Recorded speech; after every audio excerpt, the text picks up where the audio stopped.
If you're not there, someone else will absolutely be there. And as big as your brand is, it doesn't matter. If your competitors are there, you're absolutely going to lose market share to some of those competitors, lose customers to them.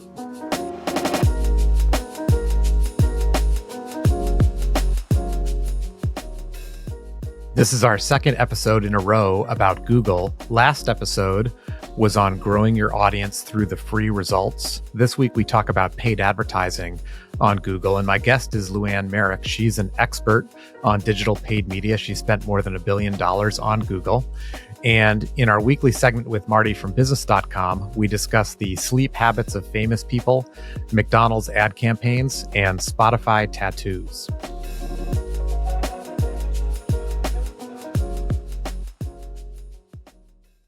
Hey, Marty, good to see you. Hey, John, great to be back. Like every week, we talk about what you're covering in the B newsletter, free on business.com. And one of those things is sleep. You know, I know you've talked in the past about how sleep equates to business productivity, but how do various CEOs sleep? I know you looked at that. Sure. We've got our new feature, Sleep Like a CEO, where we rounded up quotes from a bunch of business leaders about their specific sleep habits. And you would think all CEOs must work 80 hours a week and be constantly grinding. But actually, a lot of them really seem to believe that a full night's sleep is necessary for them to run their companies effectively. Oprah goes to bed at 10 p.m. on the dot every night after keeping a gratitude journal. She writes in, she says she's never set an alarm. I have never set an alarm. I don't believe in them. They are alarming, Oprah says. Well, how about some other CEOs? I know you covered Jeff Bezos, Arianna Huffington, some others. Bezos sleeps for 8 hours and budgets time for coffee and a bit of a morning routine. Arianna Huffington wrote an entire book on getting better sleep. She's like she's like hardcore into sleeping. She sets her thermostat between 60 and 67 degrees. She takes all her digital devices out of the bedroom, only lets herself read a paperback or hardcover in bed. The CEO of Starbucks meditates for 10 minutes before bed. I was saying if I was in Starbucks corporate and got as much free coffee as I wanted, I would probably just never sleep. I think I would be permanently awake. But on the other side of the spectrum, Martha Stewart is an insomniac. She says sleeping is like, she just can't do it. She has 2 iPads in her bedroom because she just spends the entire night going through news and doom scrolling. Yeah, it is interesting how many different sleep habits they are. I know that that for me though, when I sleep better, I work better. Marty, you? Yeah, definitely. I think the times in my life when I've been doing that round the clock kind of thing, you can do that for so long, but you burn out pretty quickly. It's not super sustainable if you're not getting some Z's in. So there's a new trend, shifting topics here on TikTok, where if let's say my favorite song, it may or may not be Welcome to the Jungle by Guns N' Roses. What's the new TikTok way that I can get people to listen to it whenever they want? Sure. Well, TikTok came out with this sort of QR code system. It looks like a sound wave, and each individual song has its own code, its own wave. And people realized, well, I could tattoo this on myself, and I could scan my tattoo with my phone and play the song. And there's been some people who've done this. It actually looks kind of cool. The only problem is that the tattoo artist has to get it like exactly right, or else it'll either play the wrong song or no song at all. I don't know which is worse. Probably the wrong song is worse. Well, it could be like you could. Welcome to the jungle. Welcome to the jungle, and you get Raffi or something. I don't know. That's where my head's at. And you said TikTok codes, but I think you meant Spotify codes. Are you right about that? Right. Spotify codes. Yeah. Okay. And then the last topic is I was driving my car last week and I heard this ad on the radio for WcDonald's, and I frankly had no idea what it was. I wasn't even sure it was related to McDonald's, but it turns out it is. What was McDonald's doing, and why did they go big with something that's kind of obscure, at least as far as I can tell? Going back to the 80s in anime, there was sort of a fake McDonald's that they would put in called WcDonald's with an upside down golden arches that would be kind of a way they could represent fast food chains without getting in copyright trouble. It was sort of like a parody of McDonald's, and it became. It wasn't just like one movie or one cartoon. It became industry standard, sort of an inside joke in the entire anime industry, and has appeared in hundreds of these animated movies and manga comics. So McDonald's decided they were going to actually make it real because they're the only company that could legally do that. So they turned themselves into WcDonald's as a marketing stunt where they actually created their own manga comics. They flipped the arches in major cities and came out with some original sauces for anime fans. And it was super popular in that fandom because they were making this kind of joke thing that had been around for decades into a real restaurant. Well, my favorite fake McDonald's comes from the movie Coming to America. You remember that one? I think it was McDowell's. McDowell's. I think so. I might have it wrong, but check it out, folks. Coming to America. I think a 80s movie, 80s or 90s, and then the latest on Netflix, which was also really funny. They did just do a pop-up nearby here in LA that was the coffee shop from Curb Your Enthusiasm. They made Latte Larry's into a real thing. Oh, Larry really? David wasn't there. Yeah, Larry David wasn't actually serving the coffee, but you had to wait in line, and there was hand sanitizer on every table, and you weren't allowed to use the bathroom because that was a thing from the... Anyway. That was a great episode. Marty, as always, great to see you. Thanks so much, John.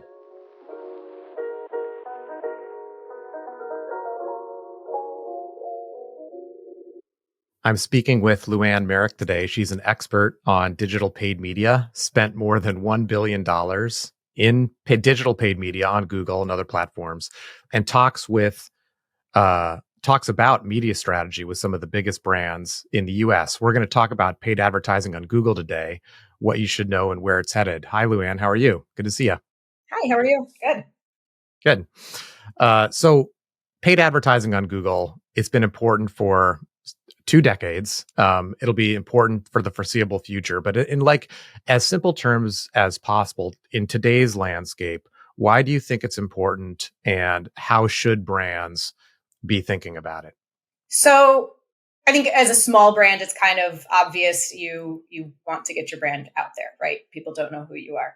But when you talk about the bigger brands, I know there's been controversy over should you be in paid advertising and how much should you be in paid advertising, paid search in particular with a large brand. And there's 2 main reasons why you would want to be. One is that if you're not there, someone else will absolutely be there. And as big as your brand is, it doesn't matter. If your competitors are there, you're absolutely going to lose market share to some of those competitors, lose customers to them.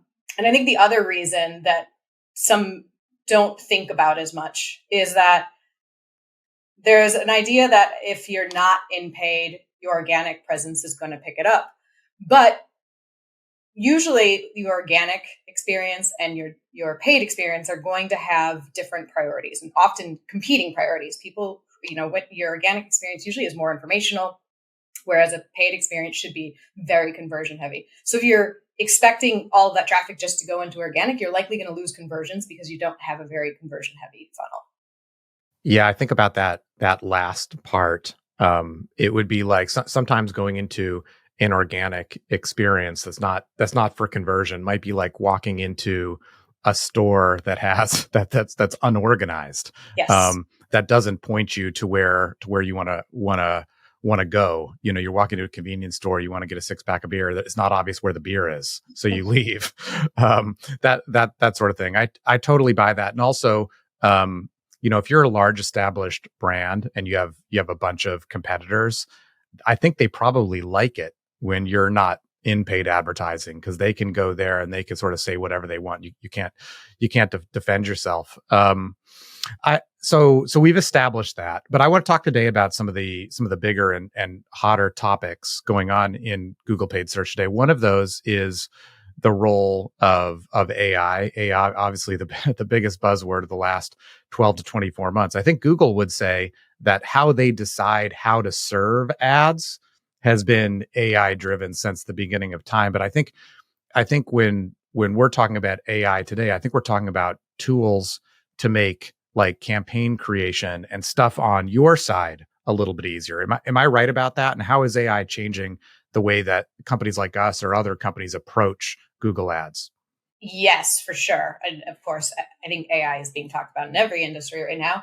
But when we talk about it from a marketing perspective, there's so many new tools out there that are letting advertisers just process more data, create better ad content, and overall just save time on setup and optimization. So I think what it's done is really allowed advertisers to shift more into strategic thinking versus like the actual hands-on. What do I need to do to get things set up and running? So let's just talk about some of those things. So if someone doesn't have to think necessarily about what copy to create or how to create a picture or video, is that what you mean?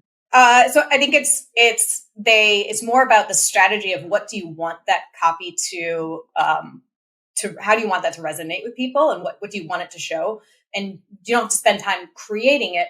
More, you put the ideas out there, and AI helps you create those, and then you just refine them. Mm-hmm. You can act as an editor. You have essentially an assistant to do the the busy work, if you will.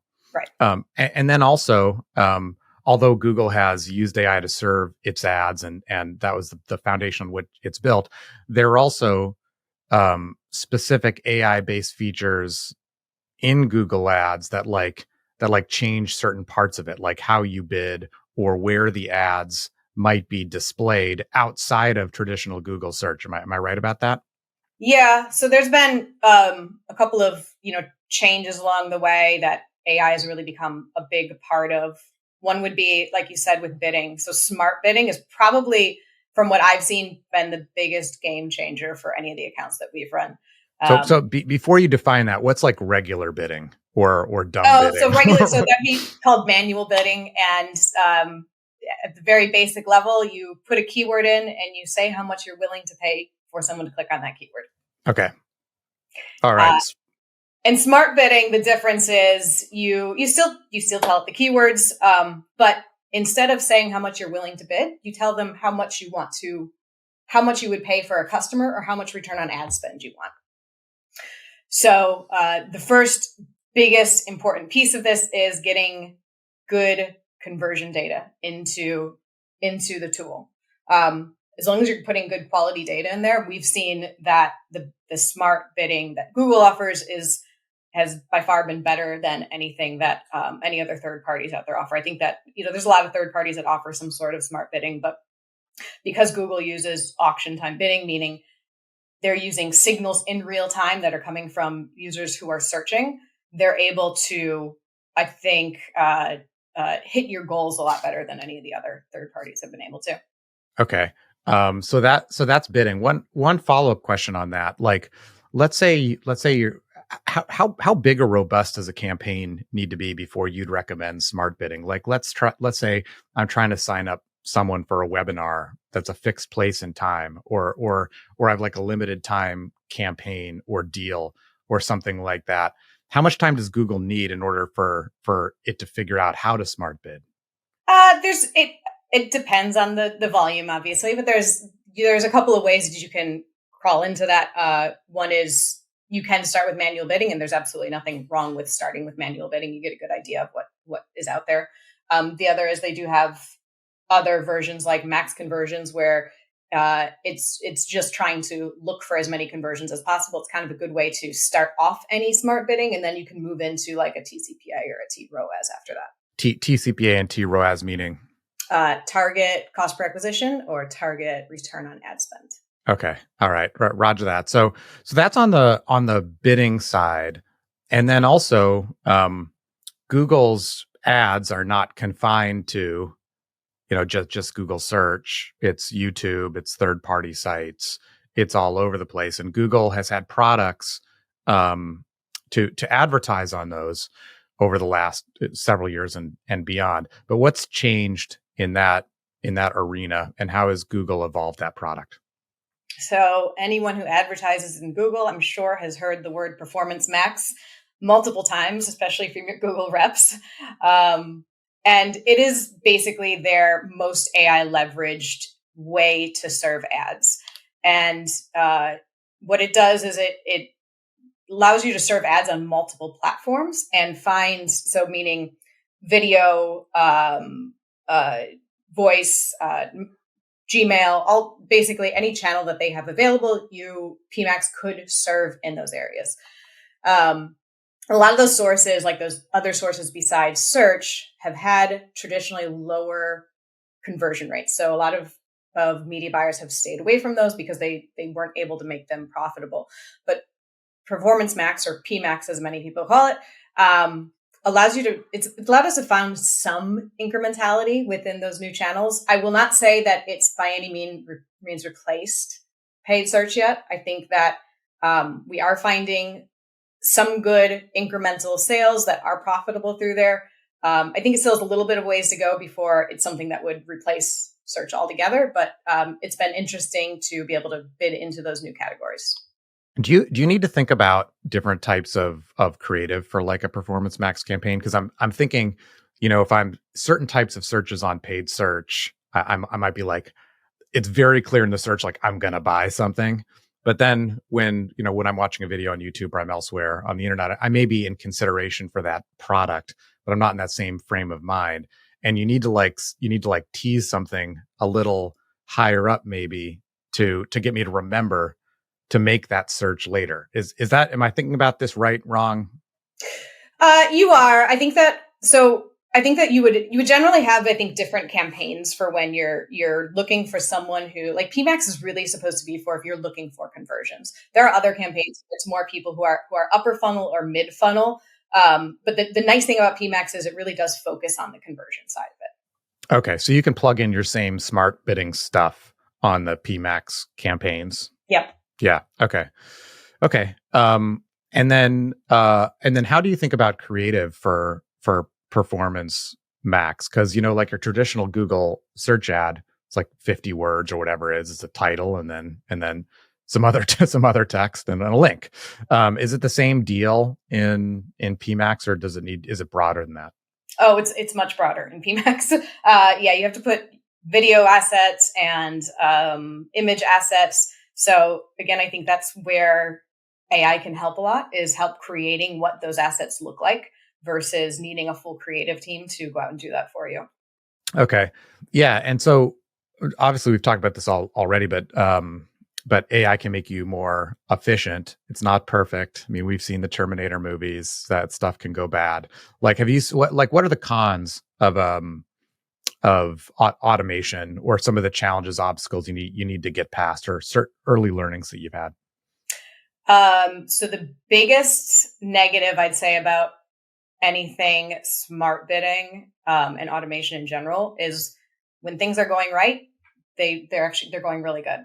But when things go wrong, they go very wrong very quickly, and they're much harder to correct from my experience than kind of back in the day when you had everything manual, because you had more controls back then. Now it's a little bit harder to identify exactly what went wrong. And then on top of it, get machine learning to understand what it's doing wrong. It takes longer for it to fix itself. So in a world though, where you've locked in and you've said, I want this return on ad spend, how can it get wrong? You know what I mean? Like, what can break that? So one is just there are bugs, and bugs happen, and they really impact pretty greatly when they do happen. The other is just there's a lot of things that could happen, like a competitor jumps in and everything is thrown off. Conversion data may not upload correctly and everything is thrown off.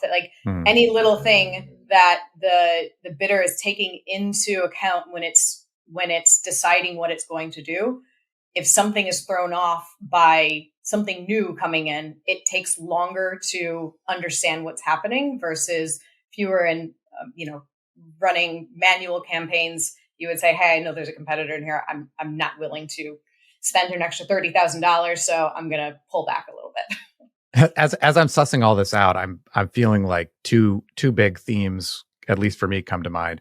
One is you have a strategy. What are you trying to accomplish? and you're providing inputs to tools that create campaigns to execute on that creative strategy or that media strategy. And then you also need like really good, clean data, and you need to make sure that that good, clean data is going into the right place. Have I got it? Very much, yes. Yeah. More than ever, the data is important. You used to be able to probably look at what campaign performance is outside of the UI. Up until just a year or so ago, I'd say we could do a lot of it outside of the UI, but now with everything going in AI, and you don't have as much controls. If you don't have really good conversion data, really good attribution data going into the UI, things can mess up easily, and you just aren't informing it to do the right thing. So I think one of the things that ad companies have had to do, or clients have had to do, is make sure that they have a really good CDP. So either spend time and resources internally building their tech stack, making sure they have that good CDP, or hire a third party to do it. Yeah, got that. Third party, that triggers something I want to talk about. So, maybe the other big change outside of AI is something related to privacy and data. I'm going to try to explain this. Like when you go to a website and a thing pops up and says there are cookies. There are two types of cookies that can track your activity on a website. One is first party, meaning if I'm on rei.com, there's REI is tracking my activity on REI. That's a first party cookie situation. And in a third party cookie situation is REI has placed some type of code that allows some other website to track my activity. And that's a third party cookie. And those third party cookies are really good for advertisers because it gives you information on what consumers are doing. You can serve them ads elsewhere. But it's obviously a concern for consumers. When you're on a website, you could have dozens or hundreds of other websites tracking your activity. Anyway, a lot of that's changing because the different browsers where you're surfing the internet are no longer allowing third-party cookies, or they're being phased out. Yep. So with all that being said, from an advertiser point of view, having less access to third-party cookie data maybe limits your effectiveness for future advertising.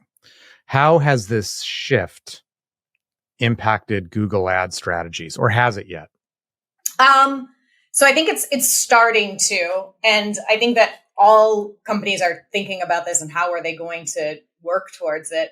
And definitely the answer is you have to figure out how to gather more of that first party data, use that zero party or first party data to inform your platform and make sure that you're gathering that information in that CDP.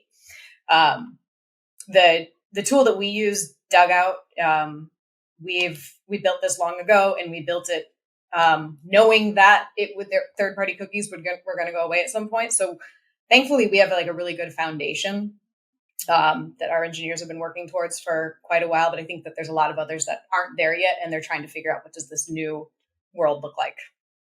I'm also curious about the kind of the block and tackle aspect of creating a Google campaign. I haven't created a campaign myself in Google in a long time, but it was I would go and you type in keywords that you wanted to bid in, you'd see how much traffic there was, you'd put in a price, blah blah. But as you're talking about products like Performance Max, asking Google to sort of figure out where the users are is like thinking about that, like traditional keyword research. Is that still important in like a media buyer's toolkit? It is, but I think it's changed a little bit. So it's very important because while Google and AI in general has been able to take away a lot of that manual work, it's not always right. So if you're not going in and checking that what it's telling you to do is accurate, it can throw things off pretty quickly. So it's great in that like initial ideation, setup and creating like your ideal structure, but you absolutely have to go in and double check everything. One of the biggest areas of the keyword research that is important is looking at search terms. So you should be looking at search terms on at least a weekly basis.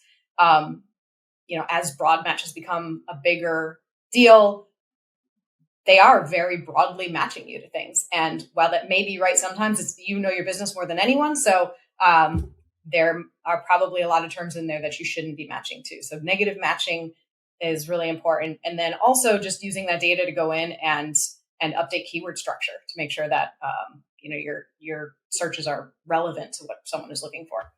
So I think what I'm hearing is whereas before you might be opting into certain keywords, now Google's allowing you to reach more users, but you need to be more vigilant about opting out of certain keywords that don't meet.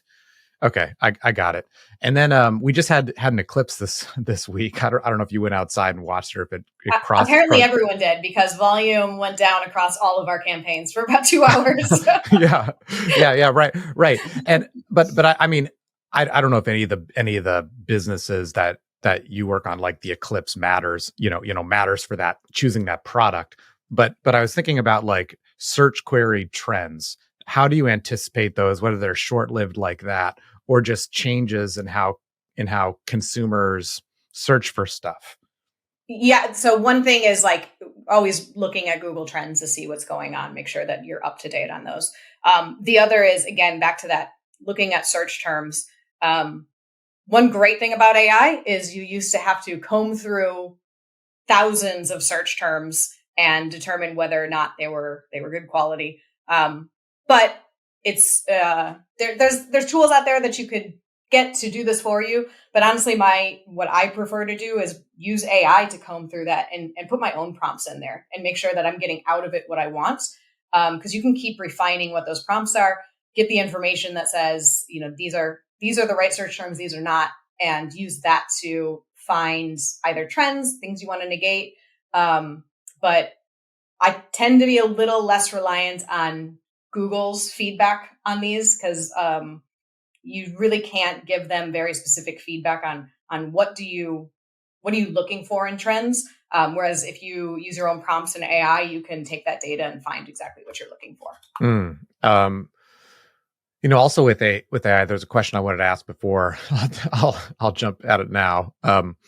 When you're like creating ad copy, so you have a strategy, you're using AI tools to like help come up with ideas. But what are the best practices for creating like effective ad copy, or auditing it, or kind of like figuring out what's working as you're going? So the thing that hasn't changed is have clear, concise ad copy, have a really good call to action. I think that's been the case for a long time. That has not changed. What's more important is really keeping your campaign and ad group structure very clean. And I know that sounds strange with ad copy, but we do audits for new clients all the time. And honestly, the structure of their campaigns is the thing that's usually most negatively impacting them. Because if you don't have your structure right, you can't serve the right copy to those users. So some we see are very broad with their structure, and others are just way too segmented. So if you can't find that right balance, it's very difficult to optimize your copy effectively. So when you say a broad structure, do you mean kind of like go back to the REI example? You're having like one set of ad copy applied to everybody who might search for a product you sell? That's correct. Yeah. And then something that's too segmented is like having ad copy for every single SKU or every single product at REI? It's not necessarily that. It's more segmented in, we've seen companies try and segment every geo out. So every state or every city. And once you start getting into that level of segmentation, you just lose the ability to even understand what's going on. Oh, I see. Yeah, there's too many small pieces of data. Is that kind of what you mean? Okay. Yeah. Okay. Well, I kind of the last thing I want to talk about is probably the biggest trend, the biggest change going on in search and search behavior, and that's Google's new search generative experience, previously Bard, I think now Gemini. I use it all the time. It's coming fast. It's being integrated in search. What do you think about that? And pontificate for me. So SGE, I like it. I think it's awesome. I enjoy using it all the time. But I think it will, again, these are just my thoughts on where it's going. I think that likely the SERPs, you'll end up seeing less clicks. Advertisers overall, I think, will end up seeing less clicks because people are getting the information that they want in the SERP now. They're not having to click into sites to understand what's going on. So I think that there will eventually be less clicks to actually capture. But on the flip side, I think that could also mean those clicks are much higher quality than they've previously been because the user has already done their research by the time they get to your site and actually ready to purchase. And then I think the other big thing would just be going back to like the different types of content that you're going to deliver in an ad. Google has been pushing PMAX for a while, and I think the biggest reason they're doing that is if you look at SGE, they're serving all different types of content. They're serving videos and pictures and snippets. And if you're not advertising on those types of platforms, you're not going to be able to show up. So I think PMAX has been Google's way of kind of inching advertisers into learning how to bid into those new types, and getting people comfortable with it, because at some point, all of those are going to just be a part of the universe of search. Yeah, it sounds like you're recommending a test and learn approach right now for any brand. Try to get their ads in there, and just figure out what's going on. What advice beyond that do you have for a business looking to get started with today's version of Google Ads or investing more in Google's new products? So make sure you have like a really clear goal in mind. That's definitely the most important. Try and start with very focused campaigns. So smaller, more focused, get those right. And then expand more strategically into larger areas like PMAX. And then let automation help you, but just do not fully rely on it. Make sure you are checking everything that it tells you. Make sure that you know your business better than anyone else. So make sure you're putting the right information in there. Last question for the pet lovers in the audience. Frequent listeners to the podcast will know that Luanne rescues dogs. And who you got? Anybody in the room today, or who's at home? I've got Woodford in the room. Okay. There we go. Good to see him, and good to see you, Luanne. You too. Thanks. Bye. Bye.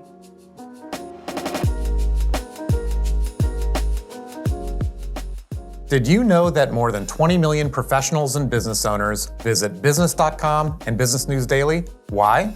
It's the best place for resources, advice, and information about how to grow your business. And if your goal is to reach our audience, you should become one of our lead partners, sponsor a section of the site, or sponsor even this podcast. Reach us at business.com/connect.